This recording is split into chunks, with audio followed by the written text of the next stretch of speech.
Hey everyone, welcome to Raj economics and commerce classes. मैं हूं नीरज कुमार और आज मैं आपके बीच आ गया हूं नेक्स्ट टॉपिक को लेकर के, जिसमें मैं आज डिस्कस करने वाला हूं अर्थमेटिक प्रोग्रेशन का finding sum of n terms. ठीक है, देखिए पिछले वीडियो में मैंने आप लोगों को बताया था कि अर्थमेटिक प्रोग्रेशन में n टर्म्स कैसे निकालते, कोई भी टर्म अगर आपको निकालना है तो वो कैसे निकाला जाता है। तो आज हम लोग सम को देखेंगे, सम निकालने का तरीका सीखेंगे। ठीक है, सम जब भी निकालना हो तो कुछ फॉर्मूलाज है, इन फॉर्मूला को दिमाग में रखिए। ठीक है, आपका इजीली बन जाएगा।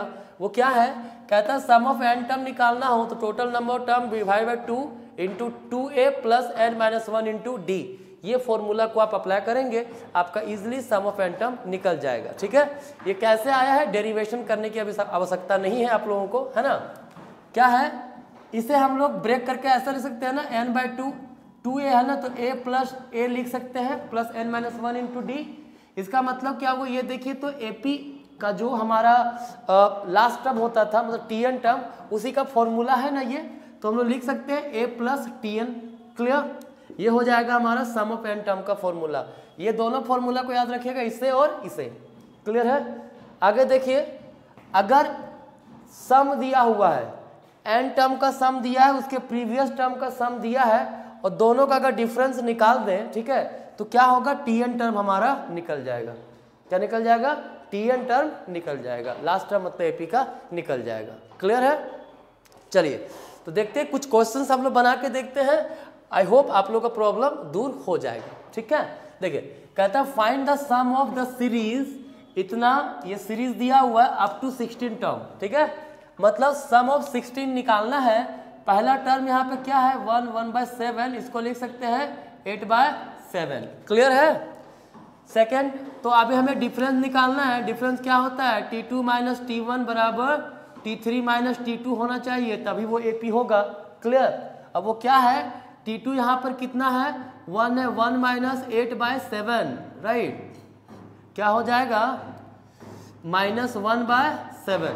ठीक है, या फिर आप इसको ऐसे भी कर सकते हैं ना, 6/7 माइनस 1 क्या होगा, -1/7 आएगा दोनों ही केसेस में। ठीक है, तो ये हमारा AP में है। ठीक है, अब हम लोग क्या करेंगे, अब हम लोग सम ऑफ 16 टर्म निकालेंगे। कितना निकालेंगे, सम ऑफ 16 टर्म निकालेंगे।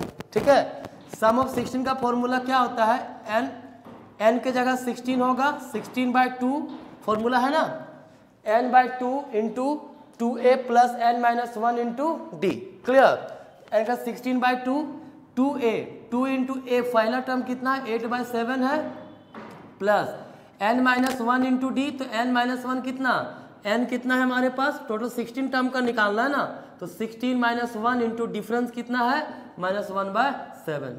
क्लियर है, ये हो गया हमारा सम ऑफ 16 टर्म का फॉर्मूला। क्या हो जाएगा, बचेगा 8 इंटू 16/7, यहाँ पे प्लस माइनस माइनस हो जाएगा, 16 - 1 15, 15 इंटू 1 कितना हो गया, 15/7। ठीक है, क्या बचेगा, 8 इंटू, इसको सॉल्व करें क्या हो जाएगा, 1/7 बचेगा, क्या होगा 8/7। This is your answer.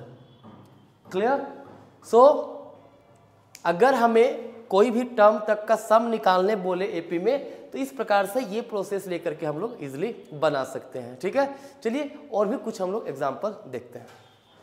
चलिए तो देखिए, हमारे पास दो क्वेश्चन है। ठीक है, क्वेश्चन कहता है the sum of n terms of an AP। एक AP है जिसका सम ऑफ n टर्म में पहला टर्म कितना है, 5 है, and common difference is 36, and is equal to the sum of 2n terms of another AP whose first term is 36 and common difference is 5। ठीक है, कहता है एक AP है जिसका सम ऑफ n टर्म जो है, उसमें फर्स्ट टर्म कितना है हमारा, सम ऑफ n टर्म का फॉर्मूला क्या होता है, n/2 into 2a plus n-1 into D होगा ना। ठीक है, क्या n के जगह पे हम लोग कुछ पता नहीं, n/2 लिखते हैं, इंटू 2 इंटू a, 2 इंटू 35 है ना, पहला AP का फर्स्ट टर्म कितना है, 5 है, तो हम लोग 2 इंटू 5 कर दिए, plus n-1 into common term कितना 36 दिया हुआ है, क्या होगा n/2 इंटू 10 प्लस 36 n - 36, क्या होगा, देखिए n/2 हो गया हमारा 36, n माइनस 26 होगा। दोनों में 13 कुछ कॉमन है, 2 कॉमन है, देखो तो n/2 इंटू 2, 36 का 18n माइनस 13 होगा, 2 कैंसिल, बचा कितना n इंटू 18n माइनस 13। ठीक है, सम ऑफ n टर्म हो गया हमारा। अब कहता है sum of n term 2n term भी दिया हुआ है। सम ऑफ क्या कहता है, the sum of 2n term of another AP whose first term is 36, common difference 5। तो सम ऑफ 2n टर्म क्या हो जाएगा, n के जगह 2n बस कर देना है ना।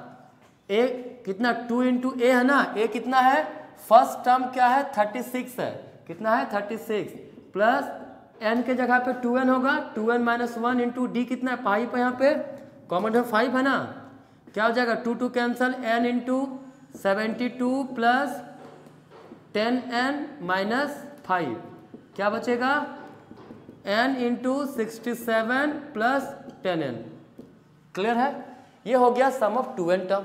हाँ, अब according to question sum of n term is equal to sum of 2n term है ना, बोल रहा है ना, ये जो first AP is equal to the sum of 2n term.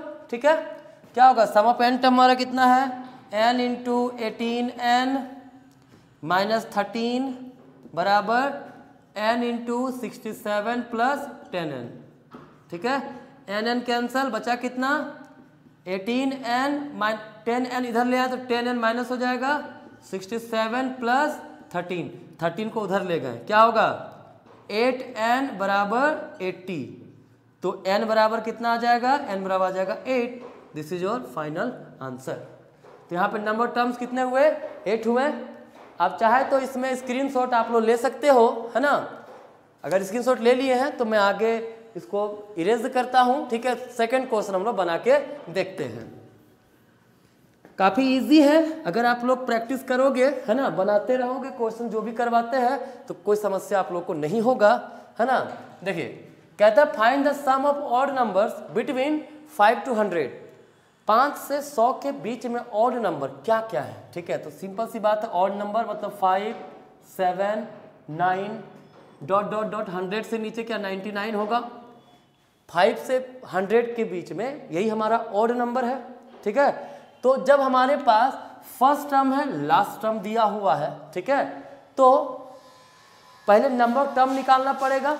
Simple सी बात है, Tn क्या होता है, Tn लास्ट टर्म बराबर a plus n minus 1 into D होता है ना AP में।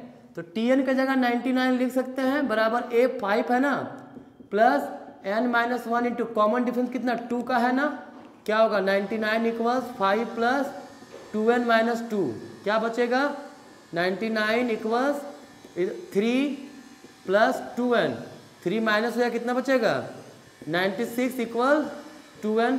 तो n बराबर 96/2 दैट इज 48। नंबर टर्म कितना हो गया 48 हो गया। अब हमें कहता है उसका सम निकालना ना, तो भाई सम ऑफ 48 कीजिए ना, कोई दिक्कत तो नहीं है। सबसे पहला काम क्या किया मैंने, n निकाल लिया, n कितना 48।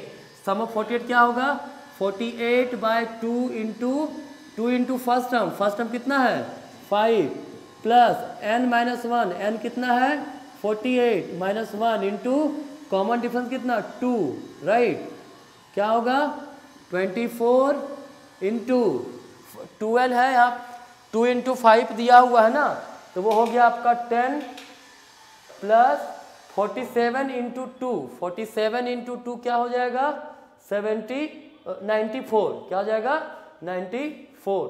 तो क्या हो गया 24 इंटू 104, यही होगा ना। ठीक, कोई दिक्कत नहीं है यहाँ तक आप लोगों को देखे तो क्या होगा 2496। This is the answer. आप कैलकुलेट करके देखे ना, मैं डायरेक्टली लिख दिया हूँ। ठीक है, तो मुझे उम्मीद है यहाँ तक आपको किसी प्रकार का कोई समस्या नहीं रहा होगा। तो ये था सम ऑफ n टर्म निकालने का तरीका। ठीक है, AP का एक और वीडियो लेके आऊँगा जिसमें मैं आप लोग को बताऊँगा अर्थमेटिक मीन AP के केस में कैसे निकालते हैं। ठीक है, आज के लिए यहीं तक, थैंक यू।